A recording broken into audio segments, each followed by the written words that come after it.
bench Wentz a month ago so that you can send his message to the team. I compared it to McNabb's benching Stephen A., which I know you remember in Philly, and he took them that season to his 5th NFC championship game. He was held accountable. Wentz wasn't. Wentz was told how great he was. Wentz was coming out talking about, that's just the way we do things around here. You want to blame that on the coach or the GM or anyone else? That's ridiculous. Stephen A., you know what I'm saying now? Forget about benching Wentz to fix him. Forget about benching Wentz to try to win the next game. I don't know if Hurts is ready or not.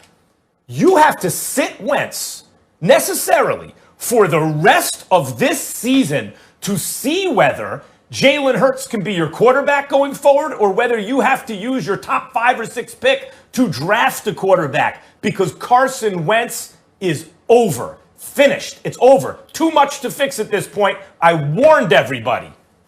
Well, first of all, I disagree with you. I don't think he's finished. I don't think it's over in terms of his career. He's 27, 28 years of age. He's got a whole career ahead of him, and I don't think he's finished. I think this has been a horrific season. I definitely think he has some blame. Where I disagree with you is when you confine it to him as opposed to the Eagles organization. You bring up the fact that, okay, they drafted his backup. Well, maybe if you went out and you got the DK Metcalfs when you could have, or an A.J. Brown or somebody of that ilk, and you gave him a multitude of weapons, maybe he would look a little bit better. Maybe if you wasn't savaged with injuries last year, maybe he would have looked a little better. Maybe, just maybe, if you didn't go to Jeffrey Lurie and sit up there and say, give this guy all of this money, all right, taking into account all the things you have mentioned about him changing plays, not listening to coaches, or as Rex Ryan said this morning on Get Up, this penchant for thinking he knows everything. These are all things that were known about Carson Wentz before the Eagles organization elected to give him that long-term contract with such exorbitant dollars. When we praise Dak Prescott, what is it that we praise? Why is it that we got on Jerry Jones and Stephen Jones for not reaching a long-term accord with this guy? It wasn't just because he passed for 4,900 plus yards last year, 30 touchdowns, just 11 interceptions, and he had continued to show an upside, taking them to the playoffs 2 times in his first 3 or 4 years. It's because Dak Prescott proved he was trustworthy.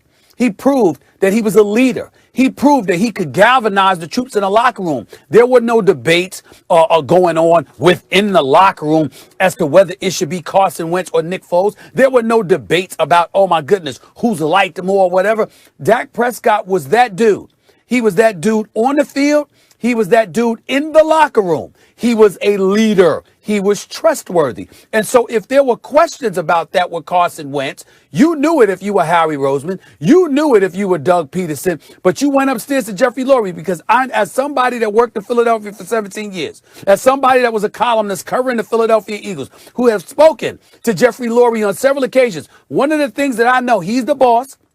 He's the final say. He's a true leader, but he is somebody that understands delegating responsibility to those below him. He has to let them do their job. And there's no way he would have given Carson Wentz that money if it wasn't signed off by the guys below him advising him to do that. Look, I'm not. And so that's a culpability and that's a responsibility that cannot be ignored. You can't look at Carson Wentz and him regressing to the level that he has and just point the finger at him when there's coaches around him who have a responsibility to help him avoid that. I'm not absolving Peterson or Roseman. I've been very clear. They all got to go. Peterson, by the way, got the 4th best run-blocking O-line in the league, and he won't give the ball to Sanders or Scott? You got a stud in Sanders, a change-of-pace guy in Scott, and you won't give the ball to him? But by the way, that's on Peterson, no doubt, because he keeps trying to get Carson Wentz going. Everything revolves around Wentz. By the way, people who are blaming the Eagles' offensive line, nonsense. The Eagles' offensive line, in terms of pass-blocking win rate, is 12th in the league. They're an upper 50%, almost top 3rd team in terms of pass blocking win rate because they have a very good offensive line, and he can get nothing done in the pocket. It's on Wentz, Stephen A. Now, is it 100% on Wentz? I detailed Roseman's problems, Peterson's problems, the media enabling Wentz. But come on, man. How many apologies, how many apologists does Carson Wentz Well, wait a need? minute. This what do is you mean the ridiculous. media He has an enabling immovable... Wentz? What does that mean? What do you mean the media enabling Wentz?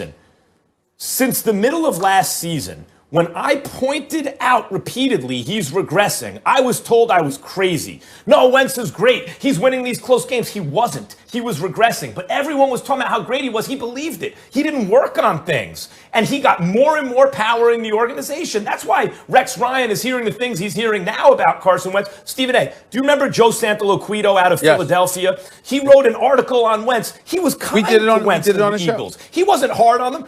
We did it on the show. He was just pointing out, this is a problem that's going on. And instead of the Eagles addressing that, they try to silence the media. They try to silence the little guys who are saying, hey, we're kind of Eagles fans in the local press. We're a little concerned about that. They try to step on those guys. No, everything's fine. Everything wasn't fine, and it's not fine now. Stephen A., compare Aaron Rodgers, what his cap hit means, what's around him, etc., and how he did yesterday to Carson Wentz, who has a bigger cap hit than Aaron Rodgers. If you try to cut Wentz, it's $60 million in dead money. You can't. $59 million. If you try to trade him, someone's got to take on that contract. You can't. Look at how Rodgers moves the pocket, manipulates things, uses his legs to keep, versus Wentz with his head down. Everything is wrong with Wentz. His mechanics, his decision-making, his confidence, his pocket presence, his internal clock, everything. You keep saying that. You keep saying that. And I'm saying to you, no, you're not absolving Doug Peterson completely. But damn it, you're not giving him enough blame. What are you doing? Listen, as we sit here, look, hold on, Max. You know me and how I am about the paucity of black coaches, how certain black coaches deserve more opportunities, more looks, etc. You know how much it hurts my heart to talk about the inevitability that's associated with Anthony Lynn with the Los Angeles Chargers, because it's just a horrendous performance. Yes. What I'm saying to you is this, though. Right there. Listen, what I'm saying to you is this. What are you supposed to do? If you're the head coach and somebody regresses that much under your watch, it's got to be because you ain't coaching them. There's nobody that gets that considerably worse. If you believe two things, if you believe that the quarterback has a direct line to the owner, if you can't do things like choose your staff and stuff like that, maybe you're scared to make a move. That's still on Peterson. I'm saying get rid of him. But I'm glad you brought up the racial issue here. Remember Donovan McNabb when he sounded salty, when he was mad about Pennsylvania? I brought that up months ago. McNabb, who was way better than Wentz. Would Donovan McNabb ever been able to play through all these mistakes? No. We know he wouldn't because we have a record of what happened. He was sat down.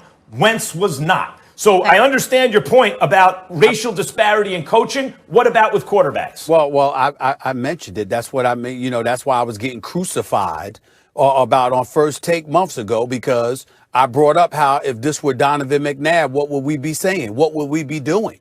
And oh, by the way, we would have nothing because he'd be benched. They would have pointed the finger. I tell you this much: they would have pointed the finger a little bit more at Andy Reid too. I don't know why.